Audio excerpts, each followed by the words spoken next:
So here we have the mother of the bride, Carol Middleton. What a proud woman she must be here today. And there with her son, wearing Catherine Walker. Philippa Lepley, you actually gasped with surprise when you heard that. What a nod to Princess Diana, because Princess Diana wore Catherine Walker a lot of the time. So how lovely is that? And how beautiful does she look? And this has been presumably designed by her studio because Catherine Walker, of course, sadly died last year. Catherine Walker had been ill for a very long time with cancer, and her partner, Saeed, is carrying on with the business and keeping the studio open. But it's a very signature Catherine Walker style, isn't it? Very sleek, very tailored, quite simple. It's such a challenge for the mother of the bride, isn't it? What on earth do you wear? It's very pretty.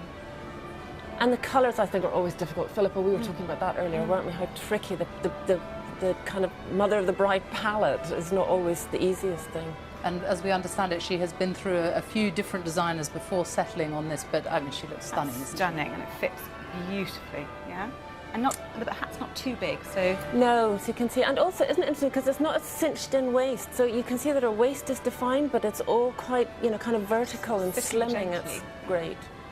It does look good on her, actually. And when I heard it was powder blue, I thought, she could be in Queen Mother territory, couldn't she? But actually, it's like a grey blue. It's almost like a pearly blue. I like that. And so much the shape that Princess Diana used to wear as well. Very good shoulder. Much a similar silhouette. Well, I spoke to her yesterday, and she was very calm, very collected, and she did say, though, that she would be having a little tissue tucked away in her bag there, just in case she shed a tear when she watched her daughter marry the prince later this morning. She's glowing.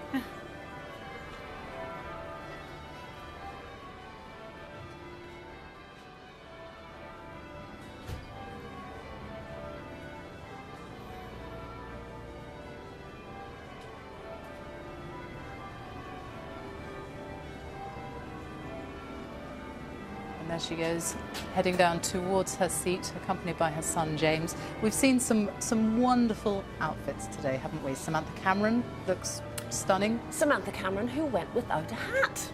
That was my shock moment, because I thought hats were required. But she was wearing a very beautiful Burberry dress. Of course, she's flying the flag. It's one of our biggest and most successful fashion houses. Looked fantastic on her. And she's wearing Erdem jewels in her hair. And we've got the Duchess of Cornwall, who will be arriving very shortly. She is dressed by Anna Valentine, who, of course, is the woman who designed her beautiful wedding outfits. No, I'm so clean and beautiful and always gets it right.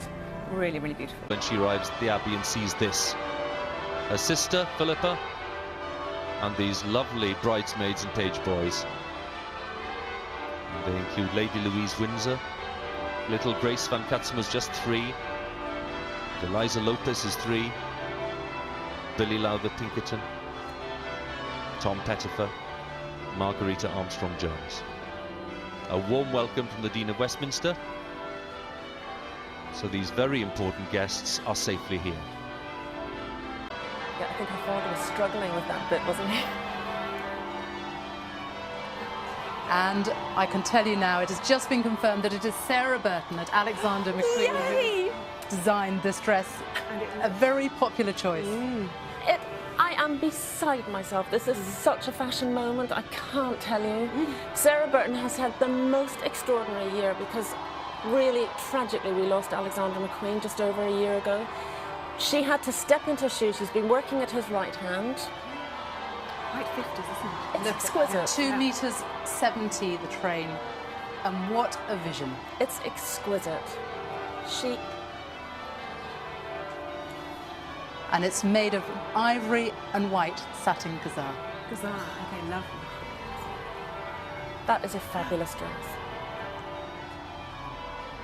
And the veil being held there in place by the Queen's halo tiara, which has been loaned to her specially for this day by the Queen, made by Cartier. A very old tiara made in 1936, French Chantilly lace, combined with English Cluny lace. And what a sight.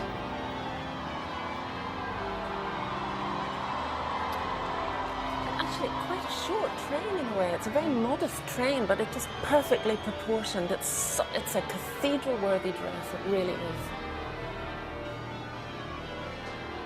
It's so timeless, isn't it? Such a Tiny silk. Pretty. Everything you'd want, actually.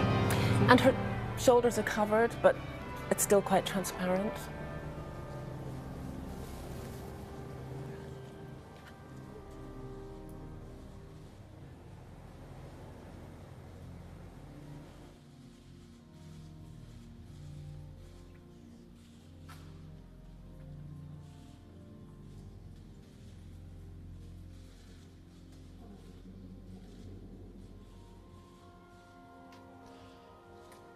Some warm words of reassurance and welcome from the Dean of Westminster, Dr. John Hall. Some final adjustments as we prepare for the procession of the bride. Take place to the accompaniment of Parry's coronation anthem, I Was Glad, based on Psalm 122. Sung at the coronation of Edward VII and George V and Queen Elizabeth II. Choir of Westminster Abbey, choir of Her Majesty's Chapels Royal, directed by James O'Donnell, Master of Choristers, and the organist at the service, Robert Quinney, the sub-organist of Westminster Abbey. What a moment, Michael Middleton and his daughter Catherine.